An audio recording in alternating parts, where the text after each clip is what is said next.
All right, welcome back. And as we are going to keep continuing on with researching our topic, we are going to be talking about the three different ways that we covered in the last video in greater detail in this one. Excuse me. In any case, so what we're going to do right now is that I'm going to share my screen and we're going to go into more detail about those topics and how they are useful for researching your own topic. All right, so let's begin. All right.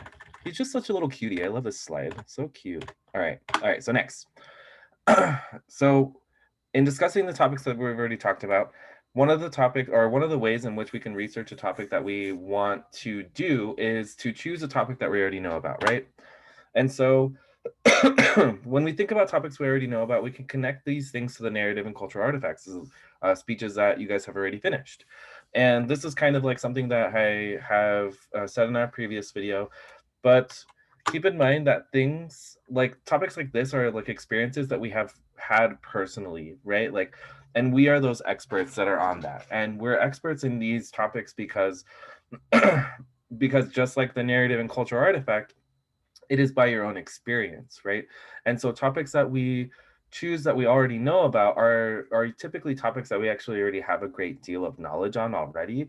However, if you do want to do a topic like that for your informative and persuasive speeches, what you'll have to do in that case will be you'll be able to already talk about just from experience of what you know. Like if you're really advanced in like computer systems and hardware and like understanding software and all of that, that's great.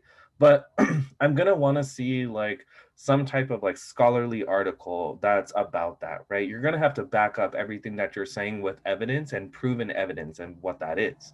And so it's all right to do topics that we already know about. First and foremost, though, narrative and cultural artifact speeches are not informative and persuasive speeches. These are all different types of speeches, right? The only thing is with narrative and cultural artifact is that they're very similar by the experience of what you guys have had as far as like this is what happened in my life and then this is a cultural artifact that represents my culture and this is why I'm an expert in it, right? So you didn't necessarily have to provide any scholarly articles with it, but for going forward for your informative and persuasive you will. So just keep that in mind when choosing a topic that you already know something about. All right, so next, topics that we want to know more about. All right, so topics that you want to know more about are things that you might find interesting and that you want to discover more, right? So something that you might find interesting would in the previous example was space, right? Like I am super interested in space. I think that dark matter is like totally awesome and I would love to know so much more about that and like aliens and UFOs and all that crazy stuff. Like I want to know so much more about that. So what am I going to do? I'm going to find the research and I'm going to find research articles about it. And I might go to like a couple of like pop culture sites that are all about science and like science technologies and all that stuff. And I might find things about space that are in there. So these are particular ways in which we can gather research and that we want to know more about and be able to relay that in an informative or persuasive speech going forward. Okay. Um, huge thing. I highly recommend that these are topics that you use for informative and persuasive speeches only, right? It's also really cool to be able to express all like this stuff in like a narrative, but for the sake of our class, it is something that I want you guys to kind of like use this method of discovering your topic because it only brings like a new layer, right? A new layer of like interest within the class, like in a new layer of like understanding, like, dude, like I was super interested in this and like I found this out and it was like totally fucking awesome. And so like I want to relay that to everybody, right? And this is what it says in this like research article, and this is what it says here and here and there.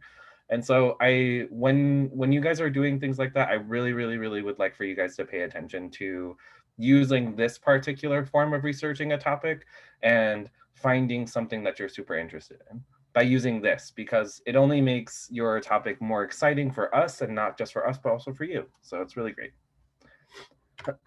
All right. Topics we brainstorm. Okay.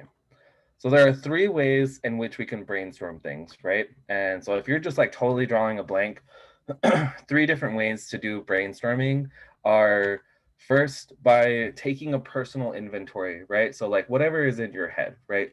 What are the things that you find interesting? What kind of hobbies do you do? Do you play video games? What kind of skills do you have? Are you a tennis player? Do you like playing soccer? Do you want to teach? What are these are particular ways of brainstorming, things that you actually enjoy, or traveling, things like that, right? If you enjoy traveling, if you enjoy going out in the world and seeing new things, or the environment is something that's super inspirational for you, then like these are ways of getting unstuck out of this like kind of like dead stop of like, I don't really know what I'm going to talk about for my informative and persuasive speech. But what I am going to do is that I'm going to brainstorm about things that I know already. And these are like hobbies, skills, interests, things like that. Another way to do that, or another way to brainstorm, is also to use this thing that's called clustering, right? And it's essentially like in your book, it shows you an example of how you can do clustering, where you just kind of put like a subject line of somebody or something, right? I like to think of it in nouns. So if you think of a noun, that's a person, place, or thing, right? So in thinking about a noun, you can do like person, places, and things, right? And then under person, places, and things, you just list like everything that you can possibly list, right? Under each of those categories. You can also add to the categories, right? So person, place, or thing. You can also add like phenomenon, right? Like Bigfoot or like UFOs or something like that. That's also a phenomenon. That's another category. Or you can do like sports, or you can do like famous people, or something like that. But keep in mind, you're going to have to find the research to do that stuff with. So I want you guys to kind of just like keep that in mind when considering clustering, because clustering is a really good way to like kind of empty out your brain and see what's in there and see what's kind of like what you can poke around and do. But also keeping it in the sense of like nouns and figuring out which person, place, or thing category and like what's in that category, and figuring out how to like research that is also something that could be a little bit difficult when it comes down to the wire. So I just want you guys to keep that in mind, but clustering is a really great way to do it. Also, internet searches. Guys, please do not give me a topic of research that is just ridiculous, right? So like, I mean, everything is always nuanced, and everything is like crazy in its own way, and it's like actually fascinating in its own way.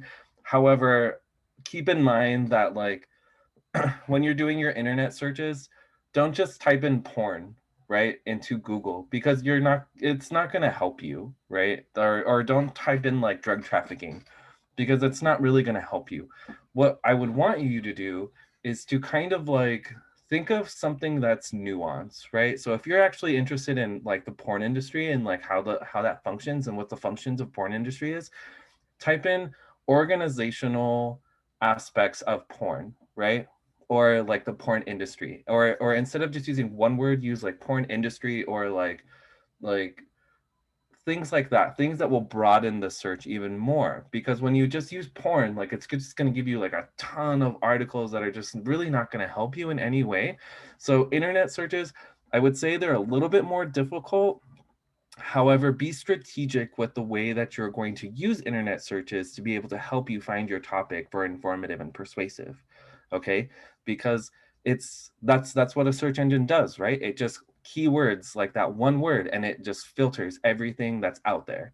So when you're doing your searches, make sure that you're doing your searches very, very strategically, and then you have like an action plan to go for it. Okay? So when thinking about that, please be careful with internet search type of brainstorming. All right, guys? Okay. I'm sorry, I had to make sure we all knew what that meant and what that was. So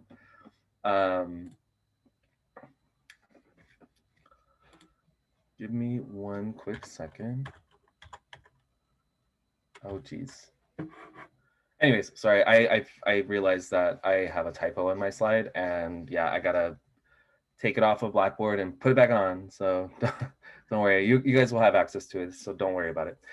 Anyways, you guys should have already answered all the questions, and as soon as you're done, go ahead and go to the next video, because we have 2 more left with just this one category, or this one topic or concept, and then we're going to move on to outlining, and then we will be finished for this week. So I will see you guys in the next video.